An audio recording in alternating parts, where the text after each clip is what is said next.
J'aime bien commencer nos conversations avec une petite séance de vrai-faux, histoire de nous mettre dans le sujet de façon dynamique. Je vous propose des phrases, vous me dites vrai ou faux. Ou vous bottez en touche si vous voulez. Mmh. Créatif, on l'est ou on ne l'est pas. Ah, je réponds pas. Vrai ou faux? Joker. Joker. Très bien. La créativité, ça s'apprend. Ah oui. La créativité, on la perd entre l'enfance et l'âge adulte. Répondre par oui ou faux, c'est difficile. On fait tout pour la faire perdre, oui. C'est La créativité est une clé pour résoudre les problèmes du monde, ou pourrait être une clé pour résoudre les problèmes du monde. Ah, probablement. À l'école, la créativité a toute sa place. Devrait avoir toute sa place, oui. Ouais. Et quelques vrais faux pour vous connaître et apprendre à vous connaître. Vous êtes auteur de plus de 80 livres jeunesse. Probablement. Vous ne les avez pas comptés. Non. L'art a toujours été votre univers. Ah non. Et vous proposez à toutes et tous de construire son exposition idéale. Ça, c'est vrai.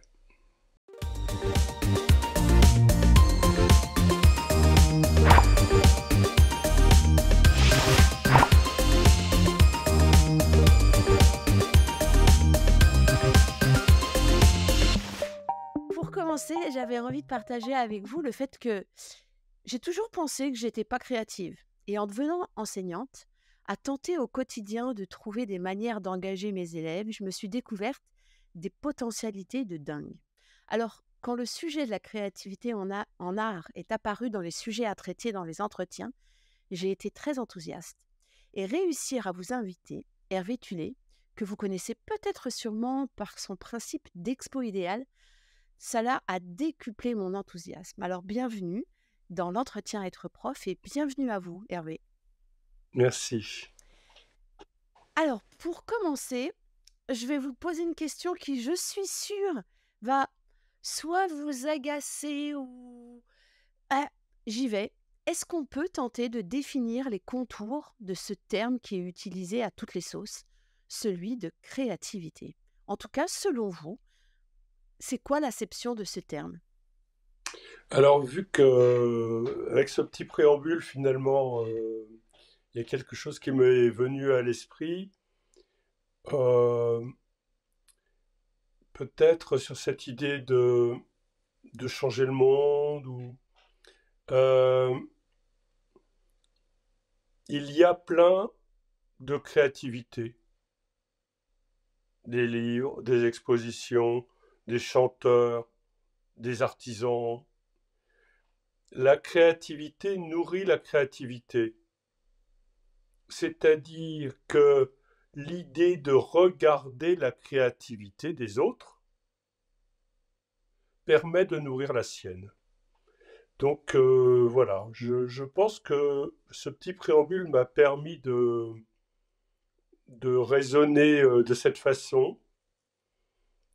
Et je pense que c'est quelque chose que je vis. Je vis la créativité des autres qui nourrit la mienne. Dans un sens ou dans un autre. Dans le sens j'aime ou j'aime pas, par exemple. Tout à fait. Mais ça nourrit, effectivement. C'est Mais du coup, la compréhension nourrit. la créativité, c'est le fait d'avoir des idées, d'avoir des envies de création, de créer des mots, créer des images, créer des traces. C'est ça? Je dirais que la première chose, c'est de baigner dans la créativité. Je veux dire, si on arrive à définir ce mot pour soi, c'est déjà un bon point de départ parce qu'on sait ce qu'on cherche. On sait ce qui, ce qui nourrit, on sait ce qui nourrit pas, on essaie de comprendre pourquoi. Après, c'est un moteur extrêmement puissant, dans le sens où c'est envahissant. On n'est pas créatif de 7h30 à 8h15, hein. On, on est créatif, alors j'allais dire naturellement, ou en tout cas, il y a quelque chose d'un petit peu obsédant dans la créativité. Il y a quelque chose qui est là en permanence. Alors, avec des temps forts, des temps faibles, etc. Mais quelque chose quand même qui porte.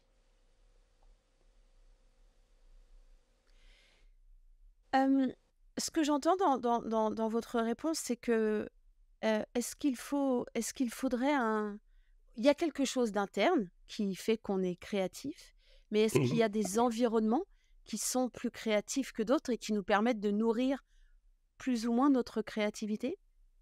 Ah oui, pour moi, les deux espaces, ça serait l'école et le musée. Enfin, je veux dire, pour répondre vite, je pense que j'ai la même sensation dans, dans certains couloirs d'école que dans certains musées. Je pense que j'ai la même sensation, c'est-à-dire que je suis nourri à ce moment-là, je dirais de la même façon. C'est un des points de mon travail, c'est ce lien entre certain art contemporain et et ce lien avec l'enfance. Et moi, c'est ça qui me fait vibrer le plus. Et c'est là où je cherche le plus à la fois dans l'enfant et dans le bébé et dans le musée. Et je pense que voilà, j'ai une frontière que je suis, que j'exploite, que je creuse, que je développe, que je ressens, cette frontière entre l'enfant, l'enfance et le bébé, et l'art. Pour rentrer, est-ce que vous voudriez bien nous faire rentrer dans ce qui se passe dans votre corps, dans votre tête quand vous vous baladez dans un musée ou dans un couloir d'école? Il se passe quoi? Vous avez envie de faire quelque chose, de retourner dans votre atelier et de faire des choses, c'est ça? Oui, tout à fait, tout à fait. J'ai vraiment j'ai vraiment parfois enfin, souvent même une sorte d'impatience. Mais après, il faut dire que j'ai un troisième ressort qui est la transmission. C'est-à-dire que je ne suis pas là pour me nourrir moi, je suis là pour alimenter cette pensée autour de la transmission. C'est ce que j'ai toujours fait, toujours cherché, et c'est c'est cette transmission qui légitime mon enthousiasme. Et quand vous parlez de transmission, c'est les idées que vous partagez avec les enseignants, avec les éducateurs et éducatrices, pour qu'à Et leur les tour, enfants, ils oui, proposent et les enfants, oui, et tout à les fait. bébés, et les enfants, Heu, et les familles, et qui veut jouer avec moi. qui veut jouer avec vous. J'aimerais revenir sur une idée que vous avez effleurée tout à l'heure. Est-ce qu'on est naturellement créatif ou créative? On est dans des sociétés où on peut se défendre en disant: «Oh non, mais moi j'ai pas de don, j'ai pas de talent», et donc est-ce qu'on est naturellement créatif ou créative? J'ai beaucoup de mal à répondre à cette question. Je suis en train d'écrire un livre qui va sortir chez Robert Laffont, qui, qui parle de ça, je pense, beaucoup, dans le sens où où je pense que ma créativité est passée par l'ennui de mon enfance. Donc je ne peux pas répondre à naturellement créatif, mais je peux répondre au fait que l'ennui et la solitude m'ont emmené par hasard dans des endroits où je ne m'attendais pas d'aller, puisque je n'avais aucune prédisposition, aucune aide, et que donc, tout seul, par hasard, je me suis retrouvé à la Cinémathèque. Tout seul, par hasard, je me suis retrouvé au Musée d'Art moderne de la ville de Paris. Et tout seul, par hasard, j'ai trouvé, je ne pourrais pas vous dire quoi, parce que je n'étais pas assez construit pour, euh, pour, euh, pour tout ça.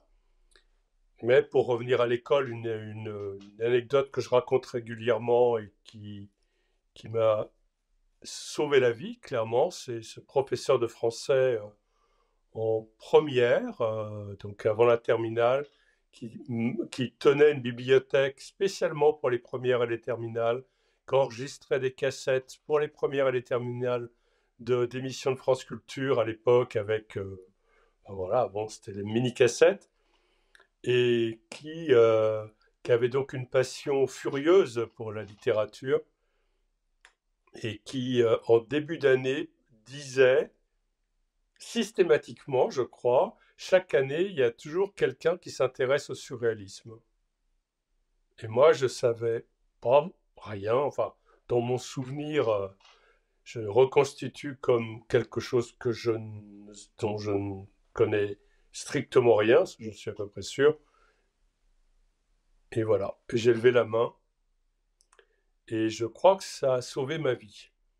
Donc ça nourrit aussi forcément mon travail dans le sens où cette école-là, ce moment-là, cette personne-là, Monsieur Plard, m'a sauvé la vie puisqu'il m'a donné un objet d'étude en autonomie totale.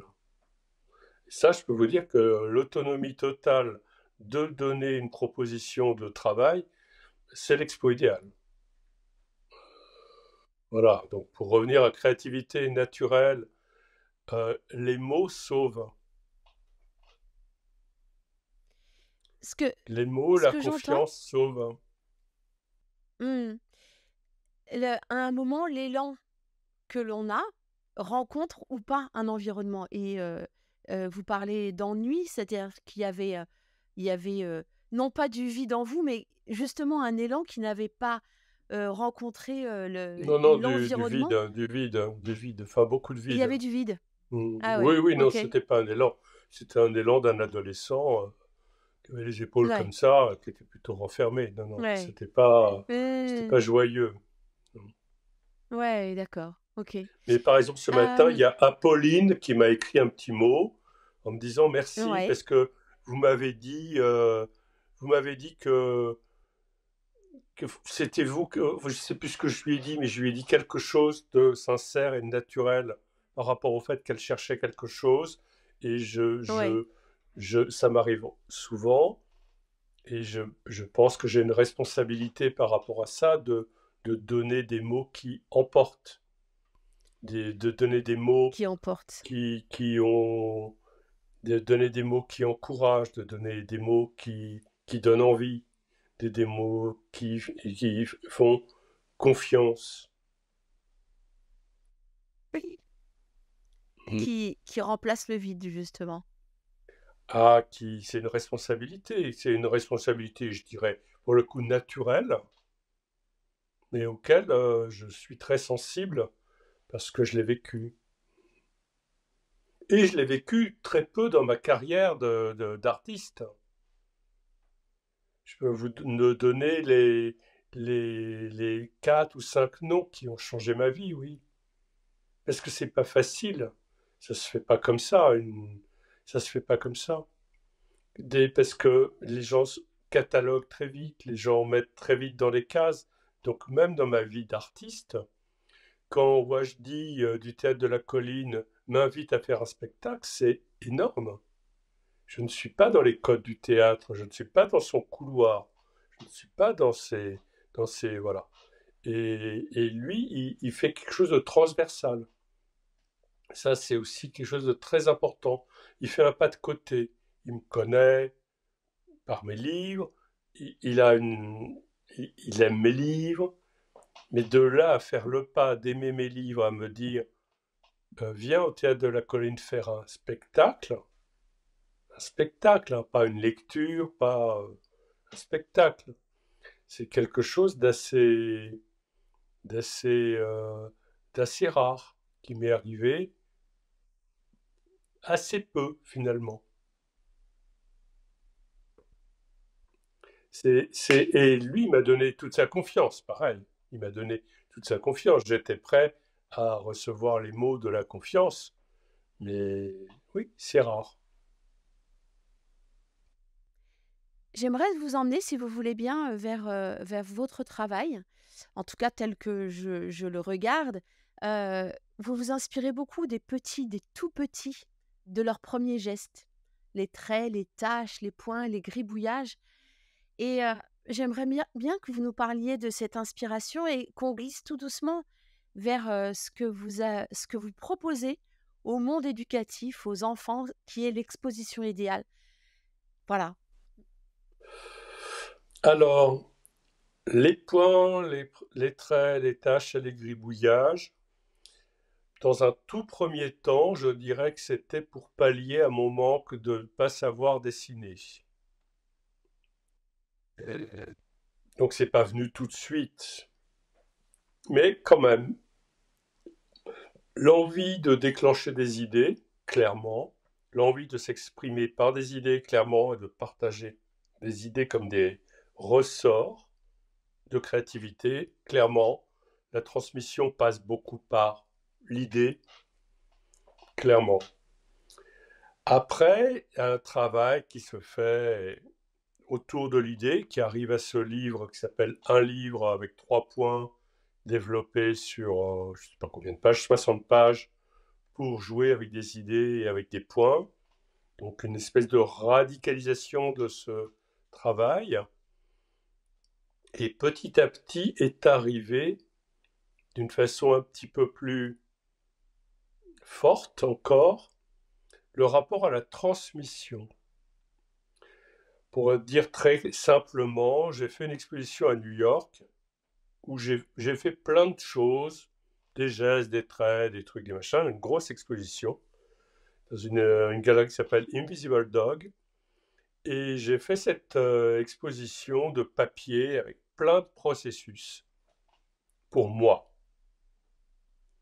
Et à la fin de cette exposition, je me suis posé une question qui était, mais dans tout ce que j'ai fait là, qu'est-ce que de moi des gens auraient pu faire sans moi?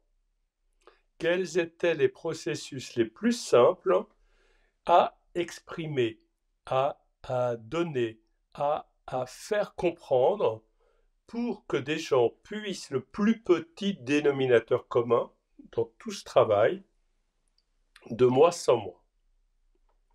Pourquoi je me suis posé cette question? Je ne sais pas.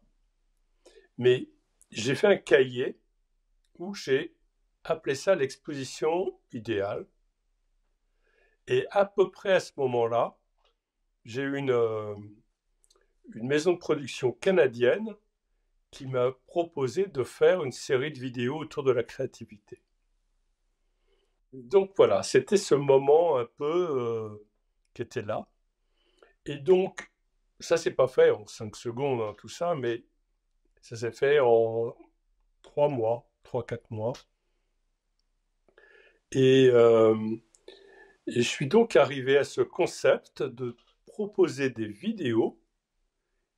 Alors, il faut expliquer que dans mon travail, je reçois aussi beaucoup d'invitations. Donc, je reçois beaucoup de possibilités de transmission. J'ai commencé par l'école, puis à un moment, ça devenait trop compliqué. Enfin, j'ai commencé par la classe. C'était tellement compliqué à un moment parce que toutes les classes voulaient que j'ai pris l'école en entier. Donc, je suis arrivé à prendre 400 enfants d'un seul coup toute la journée au lieu de faire 10 classes dans la journée. Les deux sont aussi épuisants. Bon. Mais voilà, j'avais la foi, j'avais cette foi de créativité quand même dans moi, de créativité, de créativité, de spontanéité, d'improvisation. L'improvisation, c'est aussi la façon de se surprendre. Là, on improvise, au moins on s'amuse avec soi. Alors que si on répète les schémas préétablis, à un moment on s'ennuie, quoi. Donc, cette démultiplication des, des demandes a fait que j'ai essayé de trouver la manière de m'exprimer, de donner le plus possible à tous ceux qui me demandaient. Donc les vidéos étaient quelque chose d'assez formidable pour ça.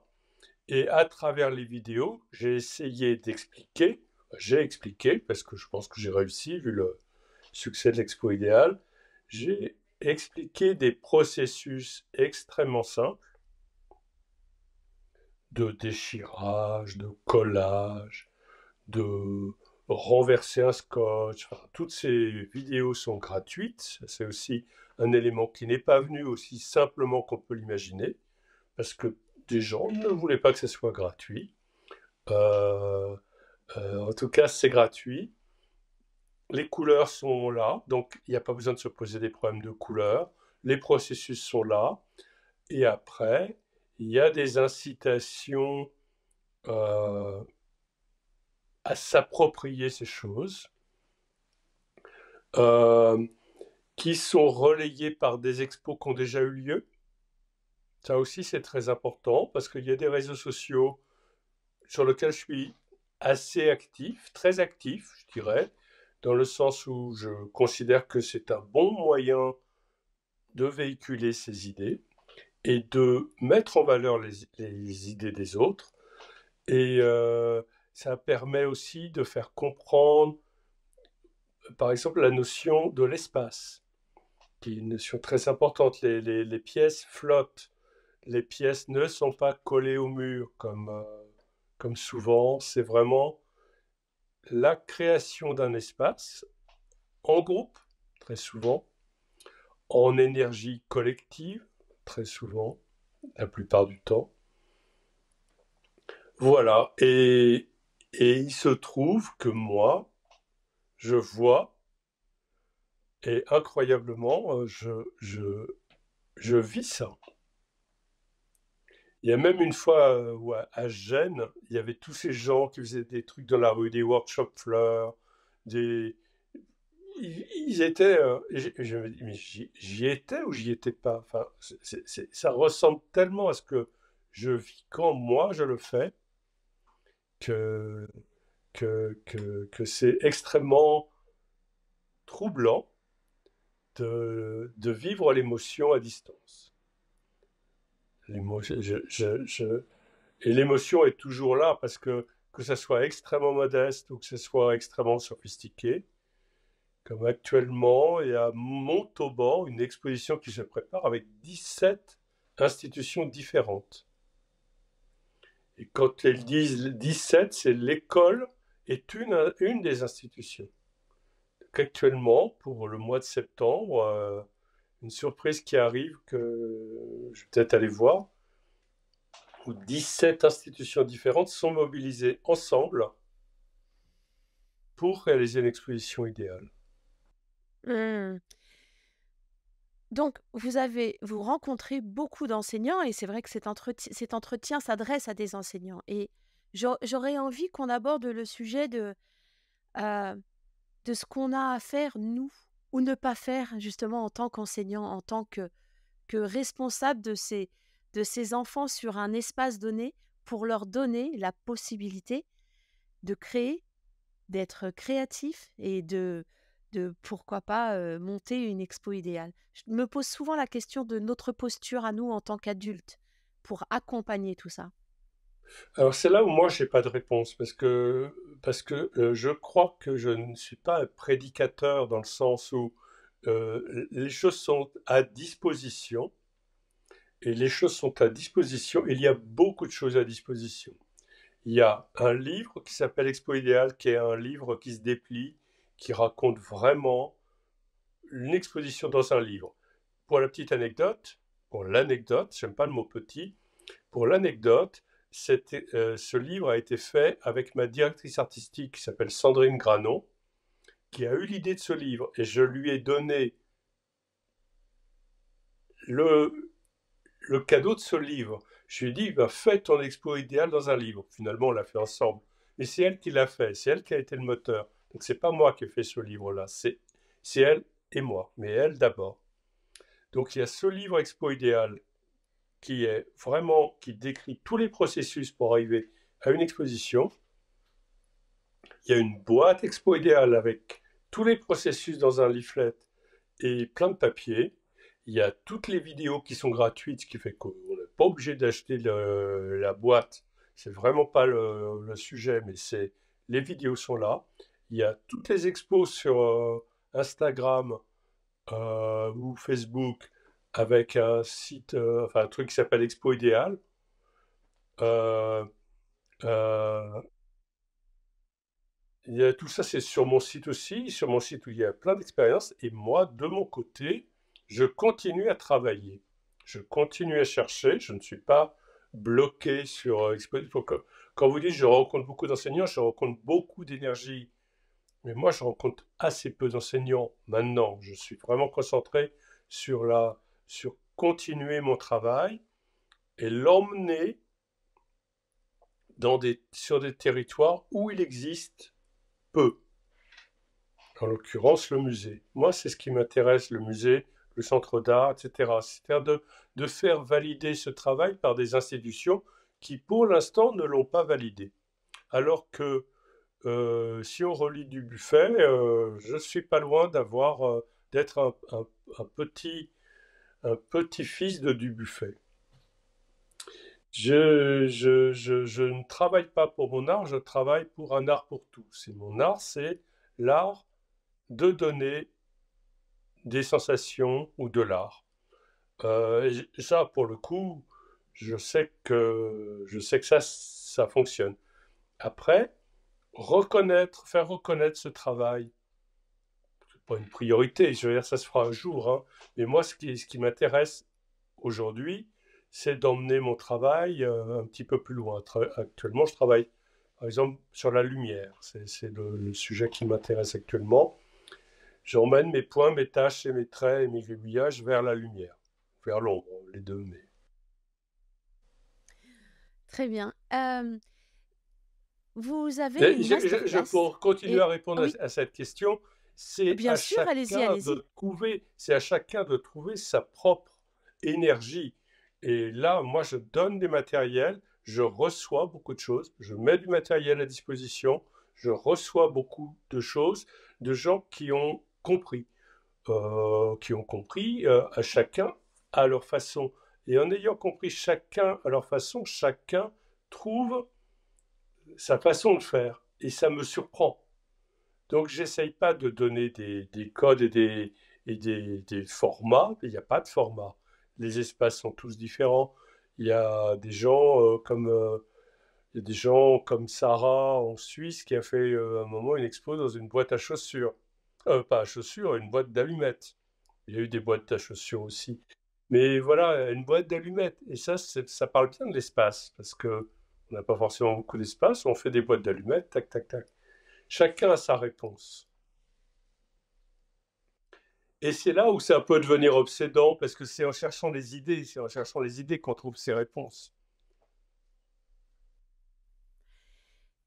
Je me permettais de vous emmener là-dessus parce que quand on est jeune enseignant, on est en recherche de tout un tas de réponses à des questions que l'on a sur qu'est-ce que, qu'est-ce qui, qu'est-ce qu'on met en place pour favoriser les apprentissages, pour favoriser la créativité, pour ne pas brider nos élèves.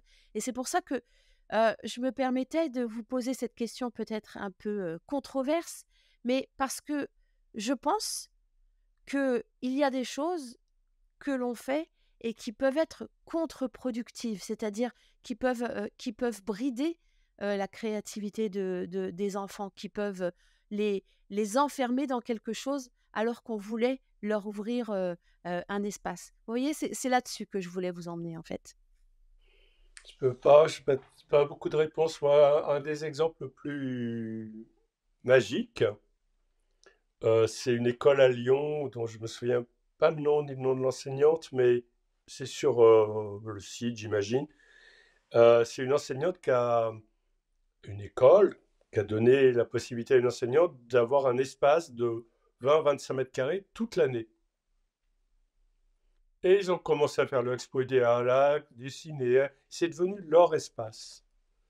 Ça, c'est une très belle. Ils ont fait des pique-niques, ils ont fait des costumes, ils ont fait des trucs et dessiné sur. Ils sont vraiment bien amusés. Et ça, c'est une très très belle réponse. Je pense qu'il y a aussi une autre réponse, c'est que l'expo idéale ne s'adresse pas aux enfants ni aux adultes, elle s'adresse à tout le monde. Mes livres ne s'adressent pas aux enfants, mes livres ne s'adressent pas aux adultes, mes livres s'adressent dans ce lien entre l'enfant et l'adulte. Mes livres s'adressent à la rencontre. Mes livres donnent la rencontre. Ce qui fait que les textes ne sont pas importants dans mes livres. Ils sont importants au départ parce qu'ils donnent le mode d'emploi du livre. Mais après, il n'y a plus de texte. Après, il y a un jeu à établir entre un enfant et un adulte. Si j'ai ça dans l'idée du livre, j'ai gagné. Je suis dans mon territoire. Mon territoire et la transmission, elle commence là, dans le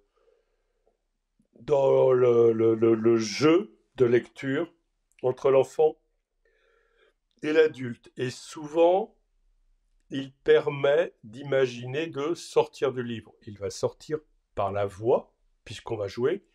Et maintenant, c'est vrai que c'est très établi que les gens ont envie de trouver leur propre espace de créativité en dehors du livre.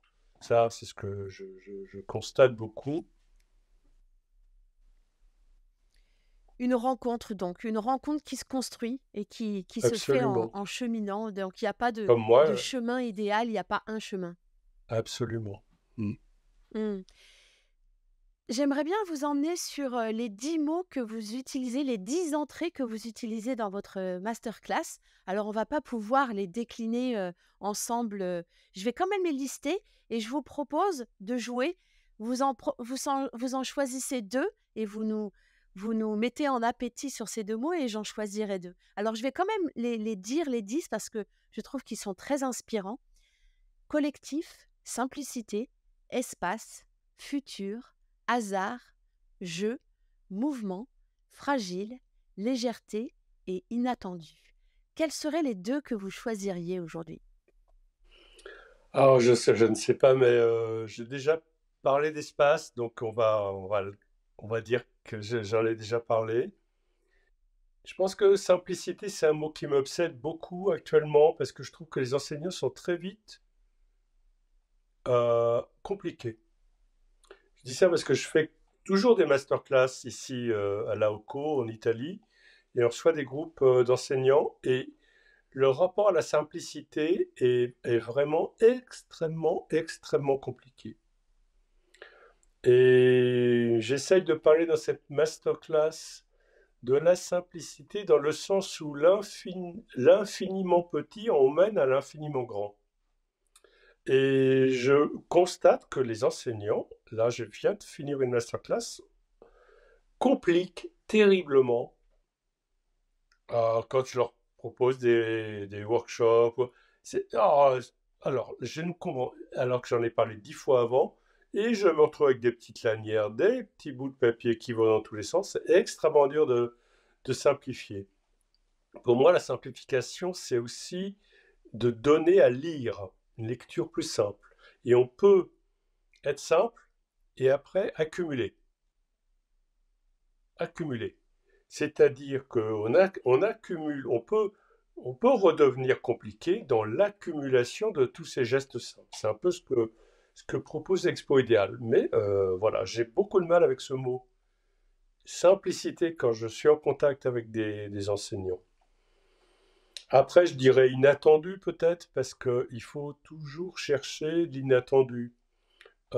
J'ai parlé un peu d'improvisation, mais l'inattendu, c'est très important, c'est-à-dire, c'est l'idée de ne pas attendre. Si on attend quelque chose, on est déçu. Si on est dans l'inattendu, on n'est pas déçu. dans le sens où si on a des objectifs précis et que ces objectifs ne sont pas réalisés, on va être un peu déçu. Si on n'a pas d'objectif, ou alors si on a un objectif mais qu'on garde pour soi, les participants ne seront pas déçus puisqu'ils n'ont pas l'objectif. Donc, euh, ne pas attendre. Et pour ne pas attendre, il faut être dans l'instant présent et dans l'improvisation. Et l'improvisation, personne ne sait. Là, quand on fait des workshops ici, dans ces masterclass en Frioul, là, euh, on part avec ma compagne, ma femme, on a un point de départ, mais on ne sait pas où on va. On se laisse porter par la manière dont les gens interagissent avec la proposition qui est faite. Il n'y a pas de choses attendues, écrites. Il y a des choses préparées, mais il n'y a pas de choses attendues au sens strict du terme. Alors moi, je vais en choisir deux. Alors j'avais choisi le hasard, mais vous venez parler de l'inattendu, donc je vais changer mon fusil d'épaule et je vais choisir le futur parce que je trouve qu'il y a quelque chose de fort dans ce terme, surtout quand on avance et qu'on chemine avec des enfants. Et le deuxième, c'est la légèreté. Voilà les deux mots que je vous propose. Alors le futur, je pense que c'est une évidence que les enfants sont notre futur et que visiblement, il faut changer les manières de se préparer au futur. Donc là, moi, je suis pas un spécialiste, mais il me semble que je dis souvent, je pense que c'est une phrase de Montessori, de Maria Montessori, mais le travail de l'enfant, c'est de jouer. Et je pense qu'il y a tout un rapport à l'apprentissage et au jeu qui n'est pas, qui est désespérant, je dois dire aujourd'hui, dans ce que j'en vois. Beaucoup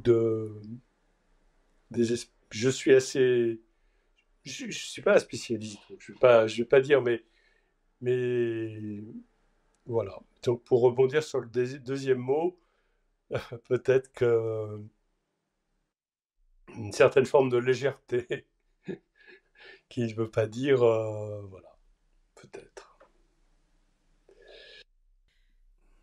Merci beaucoup pour vos réponses. Je vous avoue que alors peut-être on peut rentrer dans les arcanes de la préparation de ces entretiens. D'habitude, je prépare l'entretien avec mon invité et vous n'avez pas souhaité avoir les questions par avance. Et je fais le lien avec ce que vous disiez sur le fait que les enseignants étaient compliqués ou compliquaient les choses.